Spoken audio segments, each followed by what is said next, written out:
함께 신앙 고백하시겠습니다. 전능하사 천지를 만드신 하나님 아버지를 내가 믿사오며 그 외아들 우리 주 예수 그리스도를 믿사오니 이는 성령으로 잉태하사 동정녀 마리아에게 나시고 본디오 빌라도에게 고난을 받으사 십자가에 못 박혀 죽으시고 장사한 지 사흘 만에 죽은 자 가운데서 다시 살아나시며 하늘에 오르사 전능하신 하나님 우편에 앉아 계시다가 저리로서 산 자와 죽은 자를 심판하러 오시리라. 성령을 믿사오며 거룩한 교회와 성도가 서로 교통하는 것과 죄를 사하여 주시는 것과 몸이 다시 사는 것과 영원히 사는 것을 믿사옵나이다. 아멘. 찬송가 263장입니다.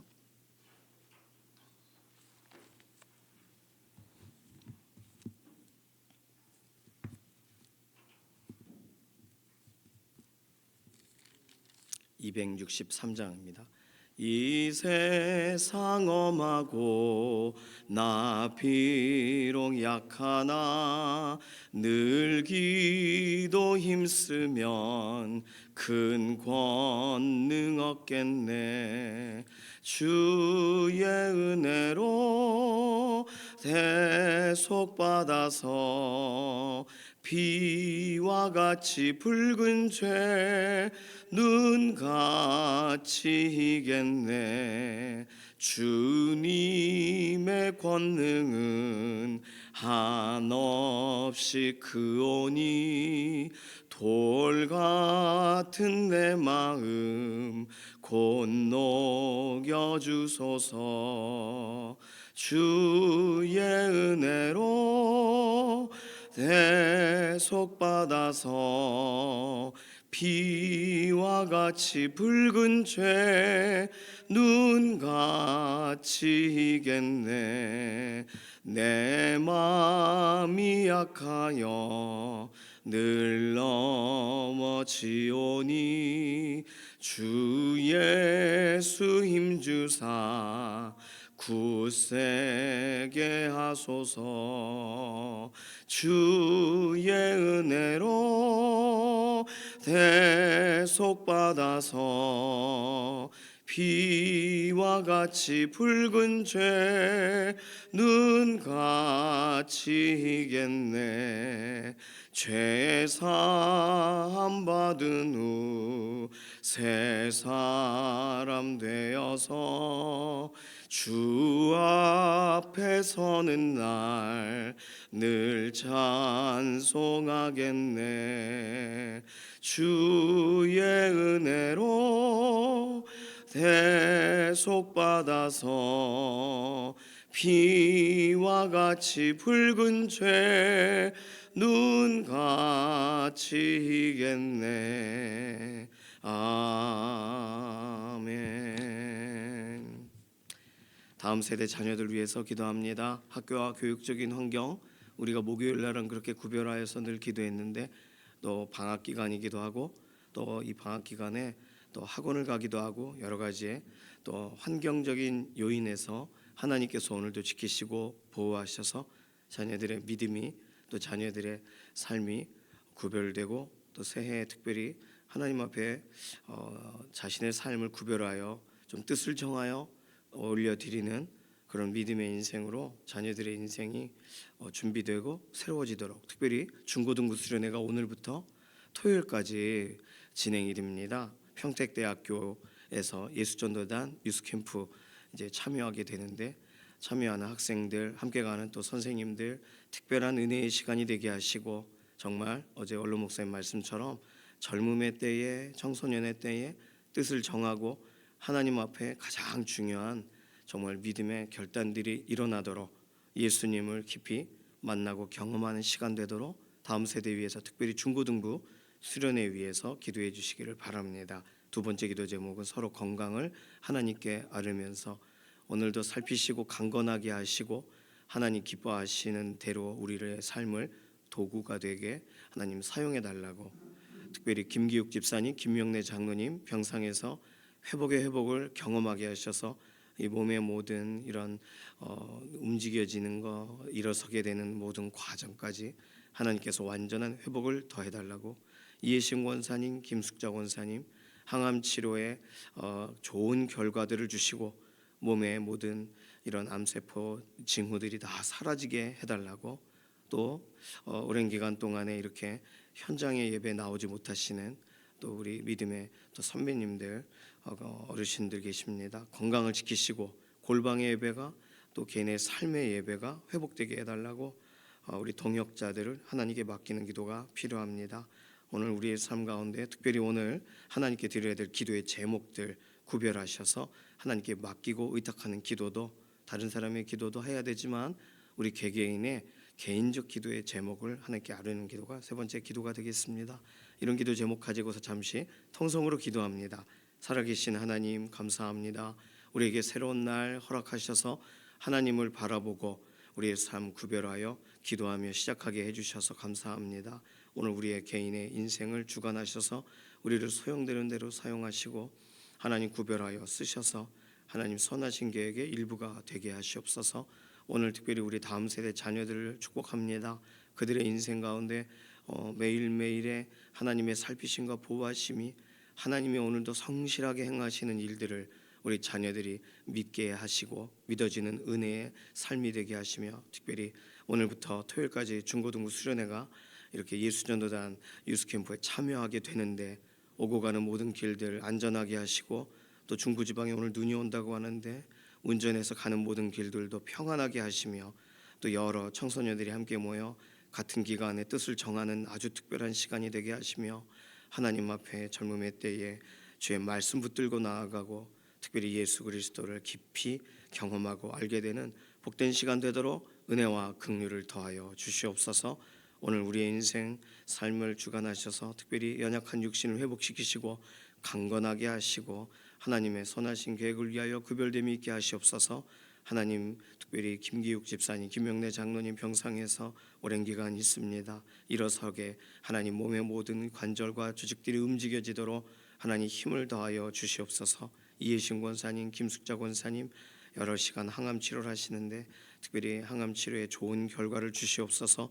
병상에서 모든 암세포의 징후들이 사라지게 하시고 또 몸에 가장 좋은 세포들이 활성화되게 하셔서 오늘도 붙드시고 새롭게 하시며 생기를 불어넣어 주시기를 원합니다. 수술 이후에도 완전한 회복을 구하는 동역자들의 기도에, 또 오랜 기간 현장으로 나오지 못하는 또 우리 어르신들 살피시고 주관하셔서 하나님의 특별하신 은혜를 더하시옵소서. 오늘 하루 우리의 삶 하나님께서 구별하시되 특별히 오늘 하루의 모든 일과 가운데에서 하나님 우리가 낙심하거나 흔들림이 없게 하시고 하나님께 온전히 드려 하나님 기뻐하시는 대로 우리 인생이 사용되어지는 복된 하루의 걸음이 되게 하시옵소서. 기도하고 간구하는 모든 내용에 실제적인 응답으로 함께 하실 것을 인해 감사드리며 살아계신 예수님의 이름으로 기도드립니다. 아멘. 이사야서 19장 1절에서 15절까지 말씀입니다.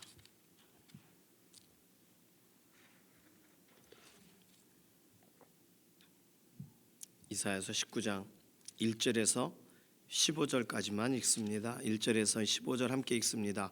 애굽에 관한 경고라. 보라, 여호와께서 빠른 구름을 타고 애굽에 임하시리니 애굽의 우상들이 그 앞에서 떨겠고 애굽인의 마음이 그 속에서 녹으리로다. 내가 애굽인을 격동하여 애굽인을 치리니 그들이 각기 형제를 치며 각기 이웃을 칠 것이요 성읍이 성읍을 치며 나라가 나라를 칠 것이며 애굽인의 정신이 그 속에서 쇠약할 것이요 그의 계획을 내가 깨뜨리리니 그들이 우상과 마술사와 신접한 자와 요술객에게 물으리로다. 내가 애굽인을 잔인한 주인의 손에 붙이리니 포악한 왕이 그들을 다스리리라. 주 만군의 여호와의 말씀이니라. 바닷물이 없어지겠고 강이 잦아서 마르겠고 강들에서는 악취가 나겠고 애굽의 강물은 줄어들고 마름으로 갈대와 부들이 시들겠으며 나일 가까운 곳 나일 언덕의 초장과 나일강 가까운 곡식밭이 다 말라서 난려가 없어질 것이며 어부들은 탄식하며 나일강에 낚시를 던지는 자마다 슬퍼하며 물 위에 그물을 치는 자는 피곤할 것이며 세마포를 만드는 자와 배 짜는 자들이 수치를 당할 것이며 그의 기둥이 부서지고 품꾼들이 다 마음에 근심하리라. 소안의 방백은 어리석었고 바로의 가장 지혜로운 모사의 책량은 우둔하여졌으니 너희가 어떻게 바로에게 이르기를 나는 지혜로운 자들의 자손이라 나는 옛 왕들의 후예라 할 수 있으랴. 너의 지혜로운 자가 어디 있느냐? 그들이 만군의 여호와께서 애굽에 대하여 정하신 뜻을 알 것이요 곧 내게 말할 것이니라. 소안의 방백들은 어리석었고 노베의 방백들은 미혹되었도다. 그들은 애굽 종족들의 모퉁이 돌이건을 애굽을 그릇가게 하였도다. 여호와께서 그 가운데 어지러운 마음을 섞으셨으므로 그들이 애굽을 매사에 잘못 가게 함이 취한 자가 토하면서 비틀거림 같게 하였으니 애굽에서 머리나 꼬리며 종려나무 가지나 갈대가 아무 할 일이 없으리라. 아멘. 19장 전체는 이집트, 애굽에 관련된 경고가 나와 있어요. 오늘 본문 1절에서 15절까지는 애굽에 실제적으로 일어날 하나님이 선고하실 내용이 나오고, 내일 본문 16절에서 25절까지는 하나님의 애굽을 회복하시는 것에 대한 내용이 나옵니다. 내일 조금 다루겠지만, 그렇다면 지금까지 우리가 읽었던 본문 중에 어떠한 나라는 회복이 없어요. 어떠한 나라는 회복에 대해 얘기하세요. 왜 그러실까요? 왜 그런 구분이 있을까요? 내일 애굽의 회복에 대한 부분을 읽으면서 그 부분도 좀 같이 살펴보기를 원합니다. 그러니까 하나님이 정말 한 민족을 특별하게 보시고 한 민족은 하나님의 좀 엄한 손 안에 두시고 그 이유들이 하나님께서 품으신 뜻 공개하시기 전까지 우리가 알기가 어려운 부분이 있겠지만, 오늘 본문에서 약간의 힌트를 본다면 오늘 본문의 12절 이하를 잠깐 보세요. 너희 지혜로운 자가 어디 있느냐? 그들이 만군의 여호와께서 애굽에 대하여 정하신 뜻을 알 것이요 곧 내게 말할 것이니라. 만약에 지혜로운 사람이 이 나라의 애굽에 있었다면 하나님이 애굽에 정하신 뜻을 알았을 거다, 설명해 줬을 거다. 근데 그걸 모른다는 거죠. 소안의 방백들은 어리석었고 노베의 방백들은 미혹되었도다. 소안은 애굽의 실제적인 수도예요. 정치적인 수도, 애굽이 중요하게 여겨서 세운. 그런데 노브는 애굽의 이전 수도예요. 그러니까 출애굽과 관련됐을 때 이런 이집트의 중요한 지역은 노비라는 지역이라고요. 그러니까 옛날부터 구도심과 신도심 모두의 방백들, 그들이 어리석었고 미혹되었고 애굽 종족의 모퉁이 돌처럼 세워져야 할 사람들이 애굽을 그릇가게 했기 때문이다, 이렇게 설명합니다. 그리고 14절 게다가 여호와께서 그 가운데 어지러운 마음을 섞으셨으므로, 출애굽 당시에 바로에게는 하나님께서 마음을 강팍하게 하셨다 그랬거든요. 그의 마음을 돌이키지 않도록 어떻게 보면 유혹을 역사하사 또 그의 마음을 내버려 두사, 로마서 설명대로라면 바로의 마음을 그렇게 하신 거예요. 그러니까 바로가 열 재앙을 경험하기 전까지 돌이키지를 않습니다. 동일하게 오늘 본문에서는 하나님께서 그 가운데 어지러운 마음을 섞으셨으므로 그들이 애굽을 매사에 지금까지 잘못 가게 만들었다는 거예요.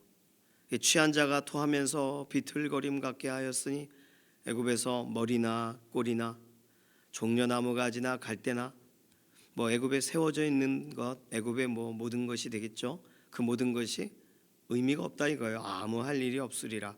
자, 그러면 오늘 본문에서 살펴볼 때 하나님이 이집트를 왜 치시는가, 또는 내일 본문에 해당되는 이집트를 왜 회복시키시는가, 이 두 가지의 이 이유를 오늘 본문 안에서 찾는다면 그들이 하나님이 애굽을 향하여 정하신 뜻에 대해 관심이 없었기 때문이에요.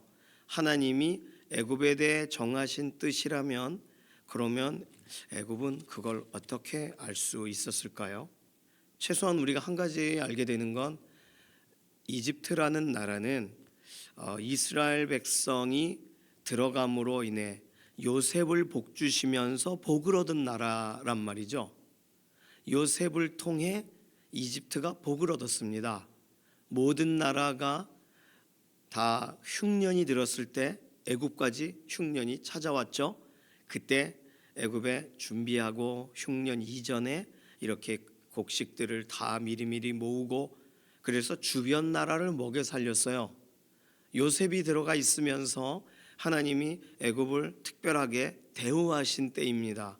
그랬다면 요셉의 후손들에 대한 하나님이 애굽 사람들이 요셉을 그렇게 존중하는 것처럼 요셉의 가족들, 요셉의 후손들에 대한 존중함이 있어야 되거든요.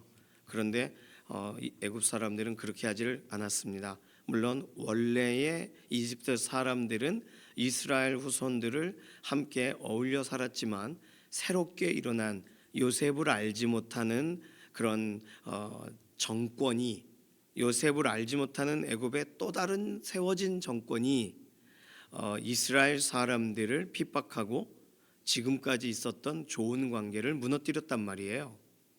그러면서 출애굽 사건이 진행이 되죠. 그렇다면 출애굽 사건은 잊을 수 없는, 이집트라는 나라가 존재하는 한 절대로 잊으면 안 되는 충격적인 사건이거든요.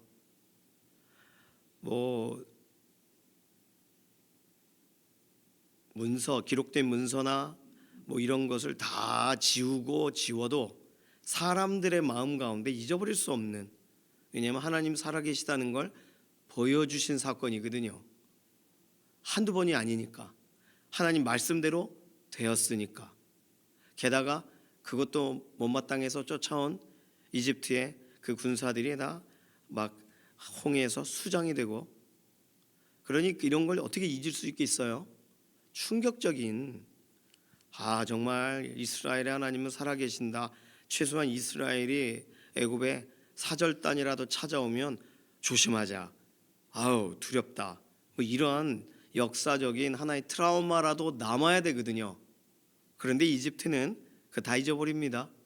그리고 이집트는 지역의 패권을 차지할 때 또 가나안 지역들에 대하여 이런저런 회유를 하고 또 간혹 이렇게 남유다 왕이 이집트하고 손을 잡으려고 막 그러고, 그러니까 이게 하나님 보실 때 애굽에 관계된 경고를 안 하실 수 없고, 애굽은 하나님이 나중에 심판하리라 이런 얘기가 아니라 내버려둬도 애굽 스스로는 경각심을 가져야 되거든요.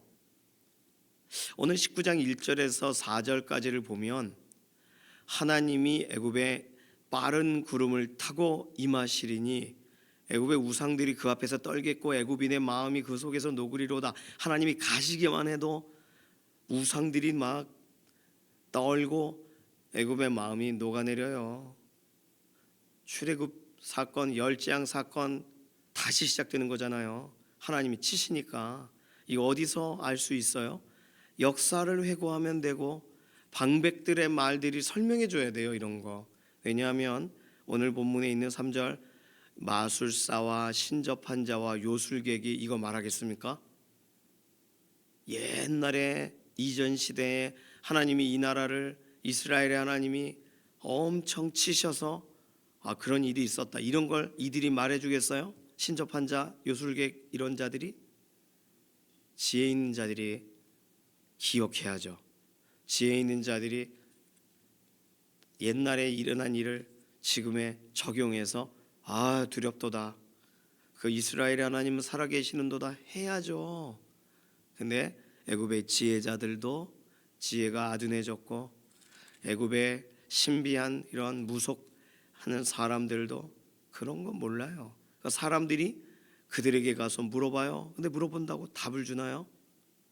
이런 것이 애굽에 실제적으로 일어날 사건으로 설명을 하십니다.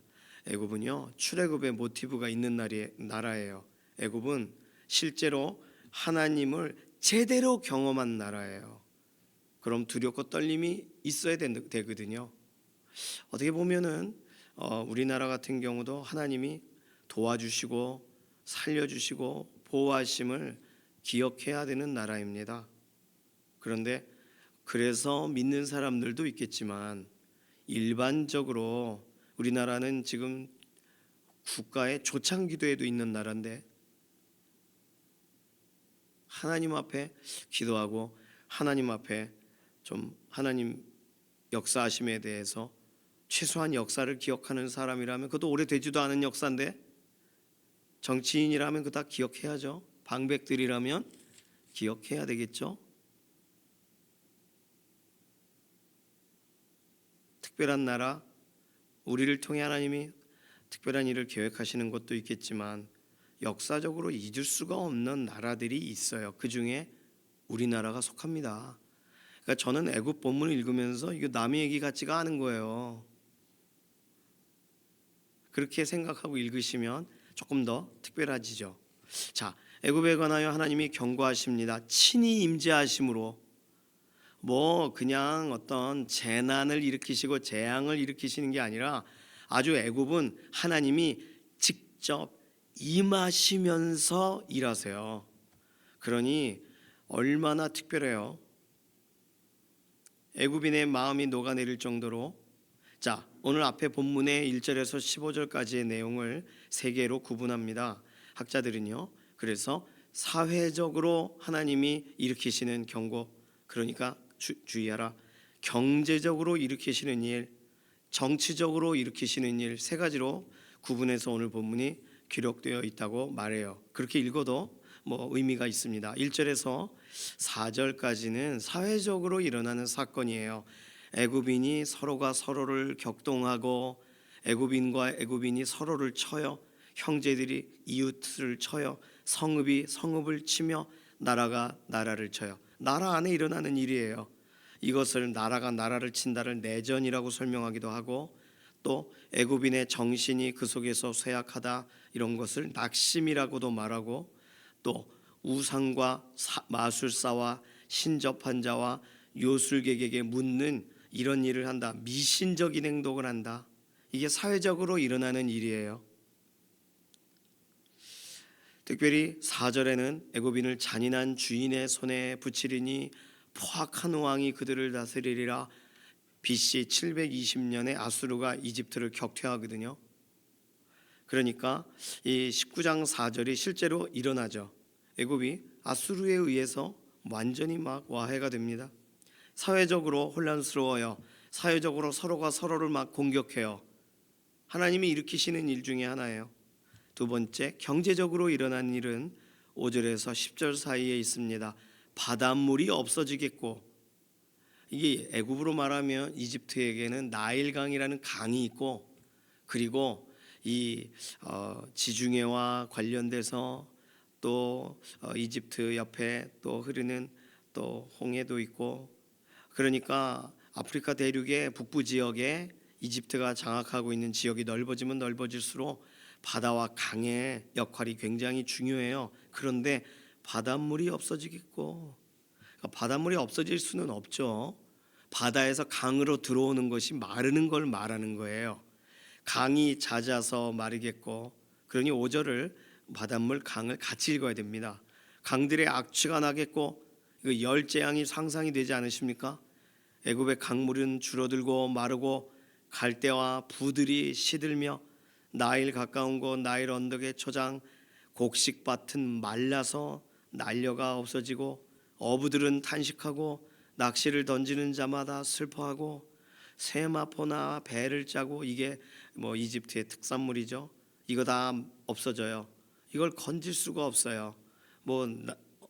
그러니 애굽인의 자랑이 황폐해지는 걸 말합니다. 실제적으로 경제적으로 낙후되는 걸 말해요. 10절, 그의 기둥이 부서지고 품꾼들이 다 마음에 근심하리라. 기둥이라고 말했는데 애굽인의 기둥, 애굽인이 자랑스러워하고 애굽인이 일꾼이라 생각하는 사람들이 다 무너지고 부서지는 거예요.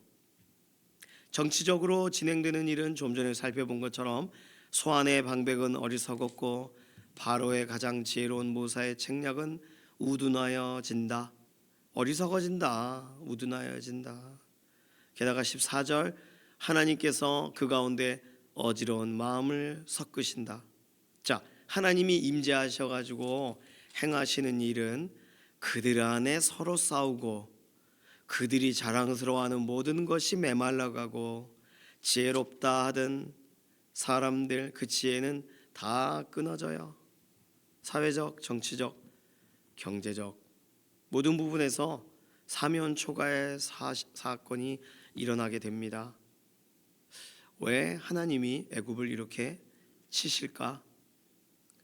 이스라엘과 연관돼서 본다면 하나님은 이스라엘이 애굽으로 돌아갈까 봐 언제든지 그 부분이 하나님께서 경고하시는 내용이었어요. 신명기 17장 16절에는 왕이 세워지게 될 때에 이미 예고하시죠. 가나안 땅에서 너희가 주변 나라와 관련돼서 이런 왕이 세워지고 할 때 병마 군사적인 도움을 받기 위하여 애굽으로 돌아가게 하지 말라. 그게 신명기 17장 16절에 기록되어 있습니다. 이집트는 말, 주변 지역은 이런 말들이 잘 안 돼요. 이집트는 말이 초원도 넓고 마실 물도 있고 그래서 병거와 병마와 이런 것이 발달한 나라입니다. 그러니 그곳으로 돌아간다라고 할 때는 애굽의 군사력을 의지하는 것이기도 하지만 실제로 말을 수입하는 것, 솔로몬 당시에는 후궁 또 이렇게 아내가 애굽 사람이었기 때문에 이런 지원들도 이집트에 유익이 있었어요. 사실 그게 그 이후의 왕들에게는 유혹거리가 되는 거죠. 애굽으로 돌아가고 싶고. 그러니 하나님은 이스라엘이 남유다가 이집트를 의지할까 봐 이집트를 치시는 것도 있어요. 실제로 이집트 자체가 오늘 본문 안에 있는 것처럼 그들 안에 역사적으로 하나님이 어떤 분인가에 대한 완전한 정말 체감되는 지식이 있는 나라인데 이 나라가 하나님에 대해 생각하지를 않고 애굽의 관계돼서 하나님께서 진행하셨던 일들에 대해 불어잊어요. 그것이 애굽에는 오히려 마이너스 요인이 되는 것인데 오히려 그런 부분들을 왜 그 역사적인 완전한 그런 기록이 있는 애굽이 하나님의 관계돼서 생각지를 않고 살아갈 수 있을까? 이런 것이 참으로 의문입니다. 그래서 애굽을 하나님이 치세요. 애굽을 치시는 이 부분은 사실 이사야서 2장 22절에 이미 설명하신 너는 인생을 의지하지 말라 그의 호흡은 코에 있나니 새말 가치가 어디 있느냐. 그 인생, 의지하는 인생 가장 가까운 데 있는 강대국인 이집트 같은 경우가 의지하는 손이 되죠. 그러니까 남유다 입장으로는 히스기야도 사실은 이집트와 이렇게 친밀해지려고 하고 그런 부분들이 있었어요. 여러 왕들에게 그러한 관계가 좋아지면 좀 도와주십시오. 좀 알지 못하는 세력들이 강성해서 찾아올 때 그들의 관계에 대해서 좀 막는 일을 해주십시오. 이런 것이 나라와 나라 간의 이런 서로가 좀 관계성을 가져가는 가장 가까운 데 있는 나라, 그러나 하나님이 거리를 두라 하시는 나라, 그게 이집트죠. 오늘 본문은 여기까지 이렇게 설명이 됩니다. 그러니 오늘 우리 자신에게 적용한다면 내가 의지하는 것, 하나님 이외에 의지하는 것이 있어서 되는가? 없어요. 하나님만 의지해야 돼요. 이렇게 말씀드리면 당연한 얘기를 한다고 하시겠지만 실제적으로 우리에게 어떨 때 하나님을 의지하기가 어려운가요? 하나님이 내게 믿을 만한, 내가 신뢰할 만한 행동을 하나님이 하지 않으셔서 하나님을 의지하지 않는 게 아니라 다른 일들이 점점점 커지면 다른 문제들이 우리 눈앞에 점점점 더 커지고 우리의 감정적인 소용돌이가 점점 더 커지면 하나님에 관계된 게 전혀 흔들림이 없었는데 분명히 내게 일어나는 내적인 외적인 일들로 오히려 하나님을 의존하지를 않아요. 하나님에 대한 생각을 하지 않게 돼요. 그게 이상한 거예요. 시편 146편 3절은 귀인들을 의지하지 말며 도울 힘이 없는 인생도 의지하지 말지니 설명하십니다. 하나님을 의지하라 명령이잖아요. 그럼 하나님을 의뢰하고 하나님을 의지하고 하나님의 인도를 신뢰하고 그게 우리가 해야 될 문제입니다. 그런데 우리도 어느 틈엔가 사람이 내 곁에 있는가를 봐요.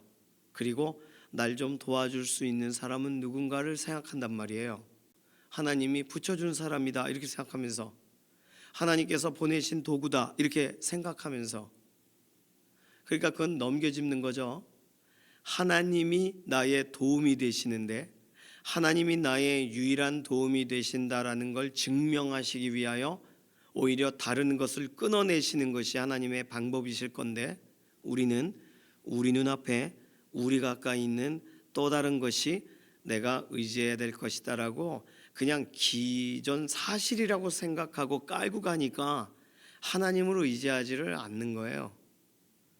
그러니까 어떻게 보면 하나님이 우리에게 하나님을 의뢰하라 라고 하시는 명령은 우리에게는 굉장히 중요한, 우리가 자꾸 잊어버리니까 하시는 말씀인 거예요.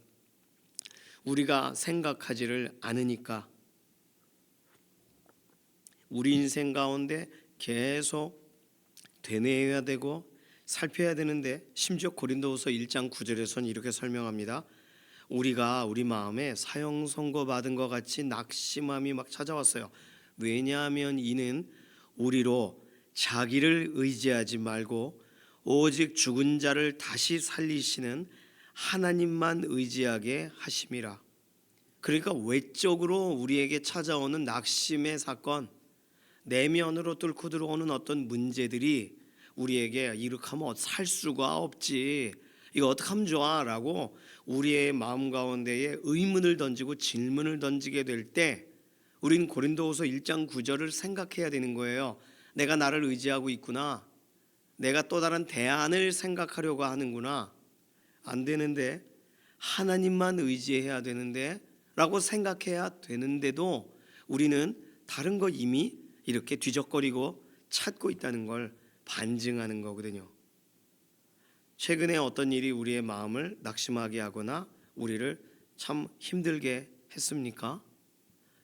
사람을 의지했던 거, 요행을 기대했던 거, 이쯤 되면 괜찮겠지라고 생각했던 것든 어떤 것이든 그것이 하나님이 우리를 믿어지게 하셔서 의지하게 하셔서 의뢰하다가 경험한 것이 아니면 그거 다른 거 의지하고 있던 거예요. 사람의 손 의지하고 있던 거예요.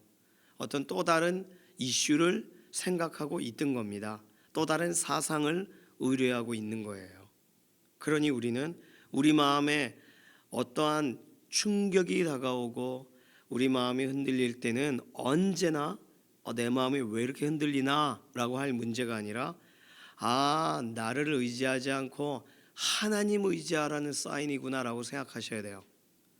그래서 내게 하나님이 또 다른 것을 의지하라고 우리 손에 이렇게 잡으라고 주시는 건 없다는 거, 하나님만 의지하라고, 인생을 의지하지 말라고, 너 자신을 의지하지 말라고 하시는 말씀이 오히려 하나님을 의뢰하라는, 오늘도 초청하는 부르심이라는 사실을 우리가 기억해야 된다는 것입니다. 오늘 우리의 마음이 자꾸 돌아가려고 한다면, 우리의 마음이 또 다른 걸 막 의뢰하려고 한다면, 이 정도면 됐다라고 내려놓으려고 한다면 하나님 의지하고 하나님 바라봄으로 다시 시작해야 되는 하루가 오늘 우리에게 시작되었다 생각하시면서, 오늘 하루 다른 거 말고 아침에 기도하며 하나님 의지하고, 또 오후에 하나님 의뢰하고, 저녁에 하나님만을 바라보시면서 오늘 또 한 걸음, 하루의 삶의 걸음을 걸어가시기를 소망합니다. 이 시간 같이 기도할게요. 이 시간 기도할 때는 한 걸음 한 걸음 걸어가기가 참 어려운 분들, 연약한 가운데 있는 우리 동역자들을 위한 기도가 필요합니다. 그래서 아플 때 다른 생각이 안 나잖아요. 통증만 느껴지고 낙심이 막 찾아오잖아요. 하나님만 의뢰하는 하루가 되게 하소서. 병상에서 붙드시는 하나님만을 신뢰하게 하소서. 그리고 오늘 우리 하루의 삶을 하나님께 의탁하면서 맡기고 의지한 사람들은 하루가 다르단 말이죠. 오늘 그렇게 의탁하는 기도 잠시 통성으로 기도하겠습니다. 살아계신 하나님 감사합니다. 오늘 우리의 마음이 하나님만을 바라보고 하나님만을 신뢰하기를 원합니다. 특별히 병상에 있는 교우들 오늘도 돌아보셔서 하루가 한숨으로 시작하지 않고 낙심으로 시작하지 않고 하나님을 신뢰하며 시작하고 하나님을 기대하며 시작하게 하셔서 하나님을 의지하는 것은 어느 삶의 순간에서도 하나님 늦은 것이 아니라 언제든지 우리에게 좋은 것이며 언제든지 말씀을 신뢰하는 것이로 언제든지 우리 자신을 사람을 다른 방도를 바라보는 것이 아님을 하나님 우리 가운데 확인하여 주시고 붙들어 주시기 원합니다. 오늘 하루 하나님을 의지하고 시작하여 하루의 모든 것이 가장 아름답게 하나님 기뻐하시는 대로 이루어지는 복된 하루의 역사를 경험하게 하여 주시옵소서. 감사드리며 살아계신 예수님의 이름으로 기도드립니다. 아멘. 찬송가 373장입니다.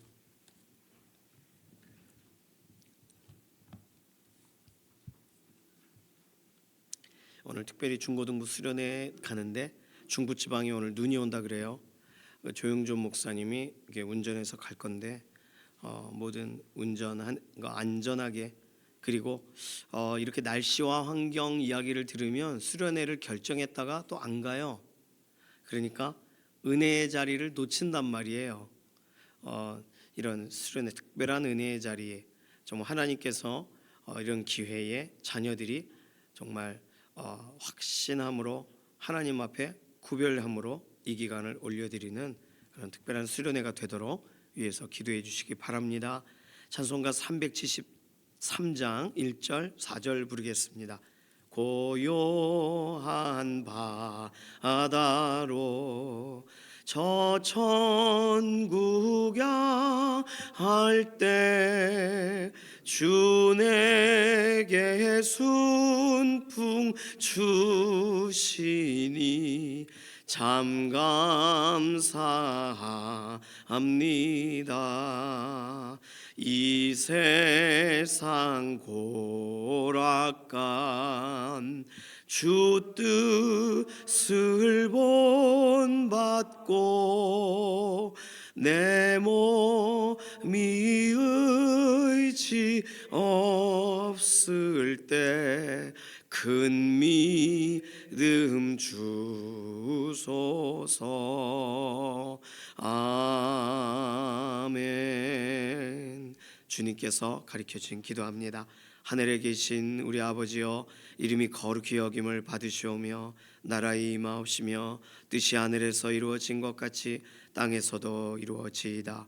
오늘날 우리에게 일용할 양식을 주옵시고 우리가 우리에게 죄 지은 자를 사하여 준 것 같이 우리 죄를 사하여 주옵시고 우리를 시험에 들게 하지 마옵시며 다만 악에서 구하옵소서.